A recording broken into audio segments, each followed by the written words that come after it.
ময়মনসিংহের ভালুকায় মহানবী সাল্লাল্লাহু আলাইহি ওয়াসাল্লামকে নিয়ে কটূক্তি করায় গণপিটুনিতে যুবক নিহত, মহাসড়ক অবরোধ। বিস্তারিত দেখুন ময়মনসিংহ থেকে গোলাম কুদ্দুসের প্রতিবেদনে। ময়মনসিংহের ভালুকা উপজেলায় মহানবী হযরত মুহাম্মদ সাল্লাল্লাহু আলাইহি ওয়াসাল্লামকে নিয়ে কটূক্তির অভিযোগে এক যুবককে গণপিটুনি দিয়ে হত্যার পর লাশ ঝুলিয়ে আগুন দেওয়ার ঘটনা ঘটেছে। এ ঘটনাকে কেন্দ্র করে ঢাকা ময়মনসিংহ মহাসড়ক প্রায় 2 ঘণ্টা ধরে অবরোধ করে রাখে উত্তেজিত জনতা।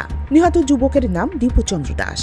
তিনি তারাকান্দা উপজেলার রবিচন্দ্র দাসের ছেলে এবং ভালুকার জামিরদিয়া এলাকার পায়োনিয়ার নেটওয়ার্কস বিডি লিমিটেড কারখানার শ্রমিক ছিলেন। স্থানীয়রা জানান, মঙ্গলবার রাত 8:45টার দিকে জামিরদিয়ার ডুবালিয়াপাড়া এলাকায় কারখানার সামনে নবী সাল্লাল্লাহু আলাইহি ওয়াসাল্লামকে নিয়ে কটূক্তির অভিযোগে দীপুচন্দ্র দাসকে আটক করে একদল লোক। এরপর তাকে গণপিটুনি দেওয়া হয়। এক পর্যায়ে তিনি ঘটনাস্থলে মারা যান। আমি কটূক্তি করেছি, তাই এলাকার মানুষ মিলে তাকে মারে ফেলেছে। পরে উত্তেজিত জনতা মরদেহটি স্কয়ার মাস্টার বাড়ি এলাকায় ঢাকা ময়মনসিংহ মহাসড়কের ডিভাইডারের একটি গাছে ঝুলিয়ে দেয়।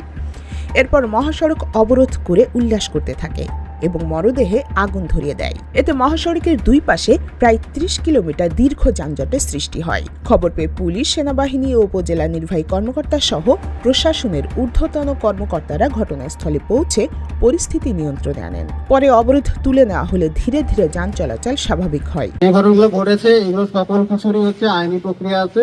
আইনি প্রক্রিয়ায় আমরা এগুলো যাচাই করে দেখবো যে সে আসলে কি করেছে, তার অপরাধ কতটুকু, এবং সেটা আইনগতভাবে আমরা প্রক্রিয়া করার চেষ্টা করবো। এবং আপনাদের এখানে আমরা স্পষ্ট করে বলতে চাই যে নিরপরাধ কেউ এখানে কোনো শাস্তি পাবে না, ঠিক আছে? তাতে আপনাদের এটা নিয়ে কোনো চিন্তা করার কোনো কারণ নাই। এখানে সেনাবাহিনী আছে, এখানে পুলিশ বাহিনী আছে, এখানে আমরা প্রশাসনের আমরা আছি। তো সেক্ষেত্রে আপনাদের কাছে অনুরোধ করবো যে আমাদেরকে আমাদের কাজ শুরু করতে দেন। আপনারা নিশ্চিন্তে বাড়ি ফিরে যান, রাস্তাটা ক্লিয়ার করেন, আর আমাদেরকে আমাদের লাশটা নিয়ে আমাদেরকে যেতে দেন, ঠিক আছে? আপনাদের কাউকে আমরা আটকাচ্ছি না বা কাউকে আমরা গ্রেফতার করছি না, কোনো কিছু করছি না। আমরা এটা পরে যাচাই বাছাই করে তদন্ত করে যেটা করার আমরা পরে ব্যবস্থা নেব।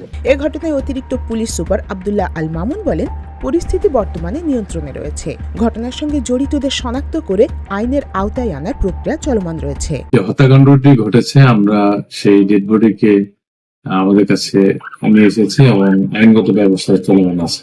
ডেস্ক রিপোর্ট, অগ্রযাত্রা প্রতিদিন।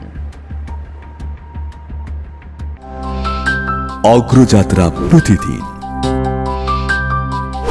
নির্ভীক প্রত্যয়ে উজ্জীবিত।